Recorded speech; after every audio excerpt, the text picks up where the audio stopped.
Go for it, go for it, go for it. Welcome, everybody, to the SEC Sucks podcast. I'm your host, West Coast Sean, and today we're going to talk about Dan Lanning. We're going to talk about why Dan Lanning is the most sought after head coach in the country, even though he's not going to leave Oregon, and that's one of the main factors that makes him the most sought after coach in the country. Dan Lanning has the it factor. And when I say the it factor, I mean he's a guy who brings in chemistry and charisma to recruits, to transfers, to the fan base, and makes you trust him. He comes with sincerity. We were so afraid of getting another coach that was going to look at Oregon as a stepping stone. You know, Willie Taggart was here for a year, said it was his dream job, left for Florida State as soon as they offered him the job because that was his dream job. Mario Cristobal came here, his first head coach gig, did what he did, built the program up through recruiting, tried to make us an SEC level roster program, which was a very important step in where Oregon is today as a program. Mario Cristobal lied to the Oregon fans and to the admins, saying that he wouldn't leave Oregon, that he was not going to take the Miami job, up until the day he took the Miami job. So with the fact that Mario was known for being a buffoon and making horribly idiotic choices during game time situations that cost Oregon multiple losses just from being an idiot. I personally was not sad to hear that Mario was going to leave us for Miami.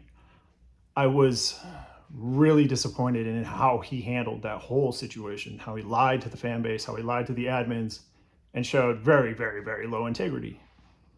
Since then, he's taken that tradition of making horrible R-word decisions to Miami, and the tradition lives on. You see Mario making the most boneheaded, idiotic decisions that cost Miami to take an L when they would get the W, the win. I think they were going into the play where his running back fumbled the ball last year. They were at 99.9% lock to win that game. If they had just went into victory formation, nope, we're not going to go into victory formation. That's not how Mario does it. He takes risks. He's aggressive. He runs the ball when you don't need to run the ball. You need those extra yards for some inexplicable reason. And then they lose. And as an Oregon fan, I love it. I don't root for teams to have failure, but I do root for people with low integrity that have, shown that they are not somebody that should be looked up to as a leader, in my opinion. When they have failure like that, like they've continued to show, and that they show that they don't have the intelligence or the ability to grow and learn and adapt and not make those same exact mistakes. Because the same exact mistake happened here at Oregon against Stanford with CJ Verdell, our running back. We could have went into victory formation. Mario did not want to kneel out the clock and take the win. So they made CJ Verdell run the ball, and he fumbled it. Stanford got the ball. Stanford went down, and I think they only had to go like less than 10 yards to get into field goal range, kicked the field goal, and won that game. The Mario factor is real. If you don't think that Mario has cost his team games, you don't know ball.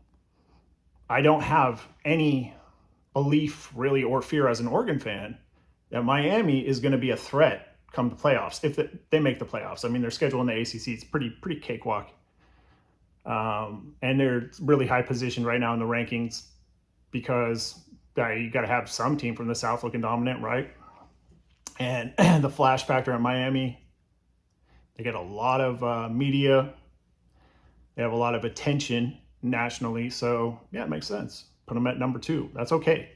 I'm not complaining about Miami's personal or their position in the rankings right now at number 2 as I speak to you tonight, Wednesday, October 8th.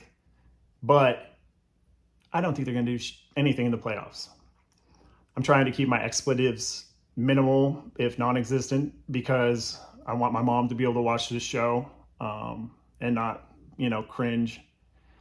But if I drop a F-bomb or if I say shit, it's because I'm passionate. It's because it's just what comes out of me. I'm not trying to diminish or emphasize something by cussing. It's just I feel like I need to cuss at that moment. I have an articulate vocabulary. I'm capable of using a plethora of descriptive words to describe how I'm feeling about something. Sometimes I just drop an F-bomb. A lot of times I drop an F-bomb because sometimes you got to do it. You got to keep it real. And Mario is a fucking idiot.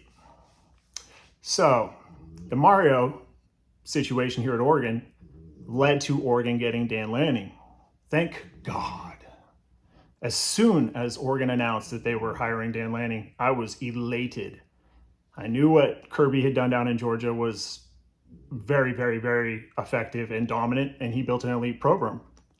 I also knew that Dan Lanning was a huge key to that, establishing that and the dominance that Kirby was showing season after season out of Georgia. So I was like, we're going to get a badass defensive coordinator who's going to the national championship. It's one national championship. And he's going to come out to Oregon with his energy and his intelligence and keep doing what Mario was trying to do before he ditched us. And he's going to build it up even better because he's obviously smarter. I mean, you listen to Dan Lanning talk in interviews. I mean, it's not scripted. The guy speaks his mind, and he clearly sounds way more eloquent and intelligent than Mario Cristobal. It's not hard. I've met him before. Dude's a meathead. So when Dan Lanning said that he was going to become the head coach of Oregon, it was like, awesome. We got this young dude. Seems like he has a lot of potential. He definitely has the mind for dominant program. We have to be stout defensively if we're going to make a national championship run and actually win the national championship. When Oregon has got to, the 2 national championships in the last 15 years that they played in, we've come up short defensively. We didn't have the bodies up front. It's really, really, really hard to get people to come out here to Eugene and commit to Oregon when you got to take planes, trains, and automobiles to get to Eugene. But once you get here, the grass is damn green. We have all the facilities and support that you need to be able to build a championship level program, to develop players, to make them feel comfortable, and to make them feel welcome. Eugene's not a huge, metropolis, but everybody cares about the Ducks here, unless you're a Beaver fan. And the Beavers are only 45 minutes up north from Eugene. So we kind of root for each other if one team is clearly worse than the other. Some Beaver fans are like, dude, I've seen a lot of lifelong Beaver fans become Duck supporters over the last year because their program has gone to the bottom of the basement in performance and in just program hopes. They got a lot of work to do if they're ever going to be able to compete at a high level again. Dan Lanning is the complete opposite. Lanning has literally gotten at least one coach fired this year. Mike Gundy was a very long tenured head coach at Oklahoma State. Great coach. The dude did some amazing things with the less than exceptional resources that they had available to them at Oklahoma State. Now, they did get a lot of resources from T. Boone Pickens, but they don't have those funds now, or at least near enough to keep up with the rest of the teams in their conference and be able to compete on a national level against teams like Oregon. They got smoked 69-3. And less than a week later, they lost to Tulsa, the team that they've beaten, I think, like every year for 40 or 50 years. And that was the straw that broke the camel's back for Gundy's career at Oklahoma State. But he wouldn't have got fired if Dan Lanning hadn't got the Ducks to perform so well in Autzen Stadium and destroy Oklahoma State, take Dante Moore out of the game in the fourth quarter, put in our backups, and cruise to a huge victory.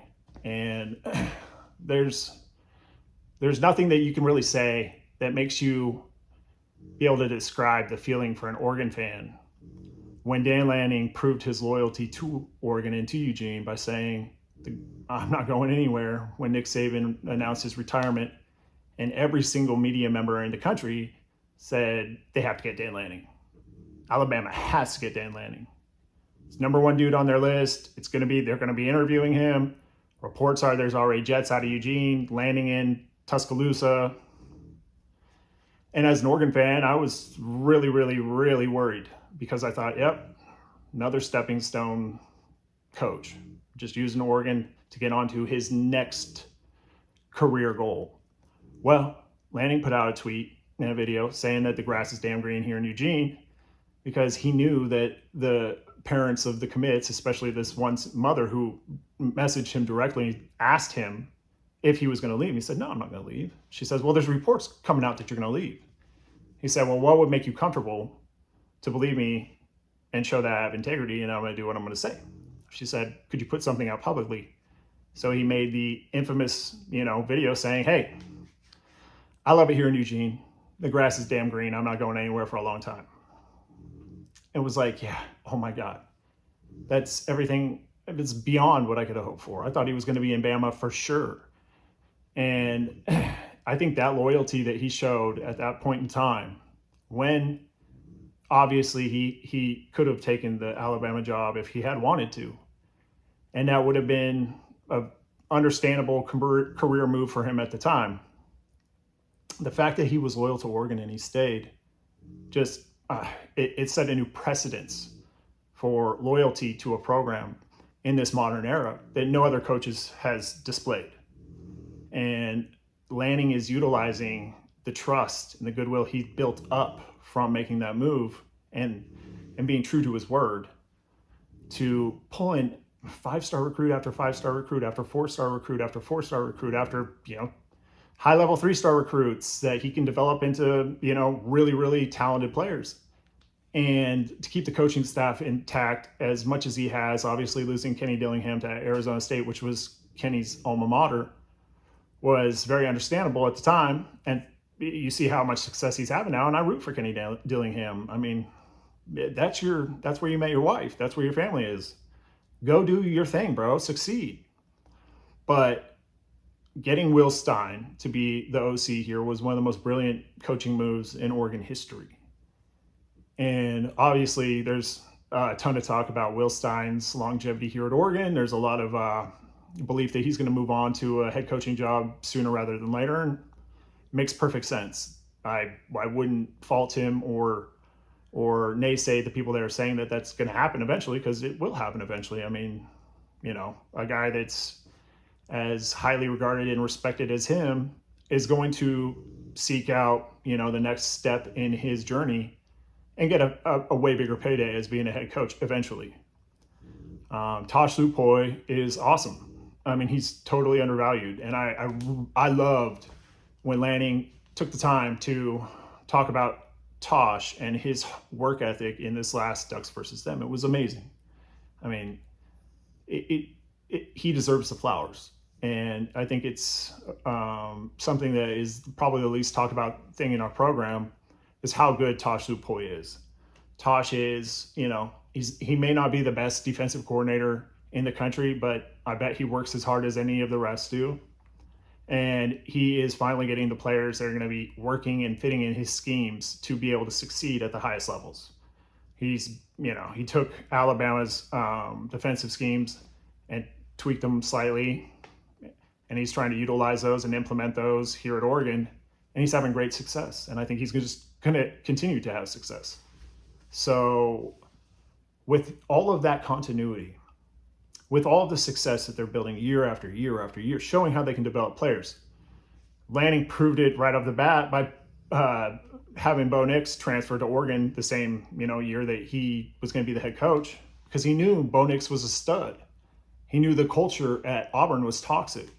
He knew that given the right support, Bo would be able to succeed here at Oregon. And people doubted that, especially people from Auburn and the SEC, and they said, nah, he's just, it's a pick six, or it's Nick six, or it's good Bo, it's bad Bo. Well, in Oregon, it was great Bo, elite Bo. And now you see what he's doing in the NFL, and you cannot put Bo Nix down in any form or fashion. In fact, you have to just applaud him for going out and becoming a badass, second year quarterback. And what he did in the league as a rookie was phenomenal. I mean, he set records. He set records that were, only surpassed by Justin Herbert, another Oregon boy, another Eugene boy. So Lanning, building off of all the momentum that he keeps creating and then showing his coaching style, his personality, his character, his charisma, and the Ducks versus them in every single interview he does, post-game, pre-game, weekly when he's on Bussin' with the Boys. Lanning is a dude. Lanning is a dude's dude. He's an awesome guy. He's a guy that the young studs on Oregon's team look up to as a father figure. And honestly, I don't think you can find another guy, head coach in the country in any college program, who you could look up to as a father figure more appropriately than Dan Lanning. The way he is as a family man, as a dad, as a husband, and as a representative of Eugene, I couldn't love the dude more without having never met him. Just the energy he puts out. I love it. I truly love it. And I'm so grateful for it. So this is almost, like my love letter to Dan Lanning. But, every single fan that has been following the Ducks for over a decade, and the ones that have been following them, for 4 or 5 decades, understand how special Dan Lanning is. And we're ready to get a natty. We're ready to take that next step. If we don't win a natty this year, that's okay. We don't put that pressure on Lanning like Penn State puts on James Franklin. We don't put that pressure on Lanning like Alabama does Kalen DeBoer. We don't look at a coach as a loser if he loses the game, because there's all these other factors that go into how a game results at the end. You have injuries, first and foremost. You have crowd energy. You have travel factors. You have sickness issues, illness, flu, food poisoning. So there are so many different things that can happen that might cause you to lose a game. But at least we don't have Mario losing the game for us because he's so freaking stupid. He can't know when it's time to take a knee and win. I mean, it's light and day. So all you Miami fans, enjoy your success, please, because it's going to fall apart sooner rather than later, because that Mario factor is going to come into play like it does every single season. The guy is a bonehead. He's an idiot, and he is going to lose you a game, and it might be in the playoffs. I mean, if he does some of that ridiculous, stupid decision-making, then you're going to lose. And it's just a matter of time. With Lanning, winning a natty, it's just a matter of time. The guy is on the best upward trajectory. He has the intelligence. He has the mentality. He has the chemistry and connection, and he has the heart to be able to lead Oregon to a national championship. And I mean, it's the best time to be a Duck fan that I could ever possibly remember. We loved Chip Kelly, but he wasn't able to recruit like Lanning is. You know why? Because Chip was not a personable dude. Chip was a X's and O's, science-based type of, savant. He was not a good people's person. Dan Lanning is a people's person first and foremost, and a psychotic football maniac, genius secondly.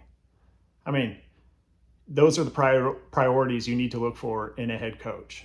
And man, it's going to be a good year. I mean, it's just a good year just having somebody that's trustworthy at the helm, because no matter what happens, you can believe that he's going to do the right thing to see Oregon succeed at their highest potential, no matter what. Dan Lanning, we love you. Oregon loves you. Your players love you. Your fans love you. Your staff loves you. Thank you for choosing Oregon.